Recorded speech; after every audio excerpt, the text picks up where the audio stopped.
नमस्कार, सिटी न्यूजच्या नांदेड बातमीपत्रात मी अनिता काळे आपल्या सगळ्यांचं स्वागत करते। आमचे नांदेडचे प्रतिनिधी मनोज मनपुर्वे यांनी दिलेल्या माहितीनुसार 11 तारखेला घडलेल्या संविधानावरील हल्ल्याच्या प्रकरणात आरोपी असलेला सोमनाथ सूर्यवंशीचा आज न्यायालयीन कोठडीत मृत्यू झाला। सकाळी छातीत कळ येत असल्याची तक्रार त्याने जेल ऑथॉरिटीकडे केली होती। त्यानुसार जेल प्रशासनाने तात्काळ त्याला जिल्हा सामान्य रुग्णालयात दाखल केले, परंतु उपचारादरम्यान त्याचा मृत्यू झाला। सोमनाथ सूर्यवंशी हा वडार समाजाचा सदस्य असून पुणे येथील रहिवासी होता। त्याच्यावर दगडफेकीच्या प्रकरणातील आरोपी असण्याचा आरोप होता। मृत्यूचे कारण अद्याप स्पष्ट झाले नसले तरी या प्रकरणाच्या तपासाची सर्व आवश्यक तांत्रिक प्रक्रिया पूर्ण करण्यात येणार आहे। प्रशासनाने परभणीच्या नागरिकांना शांतता राखण्याची आणि सहकार्य करण्याची विनंती केली आहे। यावेळी जिल्हा सामान्य रुग्णालयाबाहेर आंबेडकरी अनुयायी मोठ्या संख्येने उपस्थित होते। त्यांनी इथे नारेबाजी करण्याचाही प्रयत्न केला, मात्र वेळीच पोलीस प्रशासनाच्या वतीने परिस्थिती नियंत्रणात आणला गेली।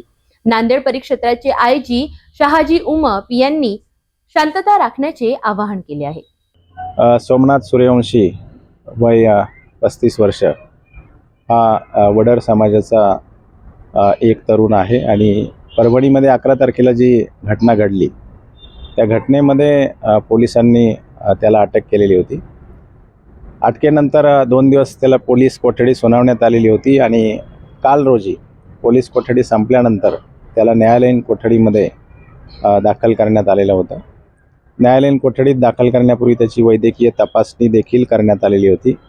आज पहाटे त्याच्या छातीमध्ये कळ येत असल्याची तक्रार त्यांनी जे काही जेल अथॉरिटी आहे त्यांना केलेली होती आणि त्यानंतर जेल अथॉरिटीने त्यांना स्थानिक रुग्णालयामध्ये भरती केलेलं होतं, ज्या ठिकाणी त्यांना मयत घोषित केलेलं आहे। ही घटना समजल्यानंतर मी आता तातडीने परभणीमध्ये दाखल झालेलो आहे। 10 आणि 11 तारखेला परभणी शहरामध्ये ज्या काही घटना घडल्या त्यानंतर या ठिकाणची परिस्थिती आता पूर्ववत आहे। मागील 2-3 दिवसापासून किंवा 11 तारखेची घटना घडल्यानंतर इकडं कुठंही काहीही घटना घडलेली नाही आणि सर्व जे जनजीवन आहे ते आता सुरळीत सुरू झालेलं आहे।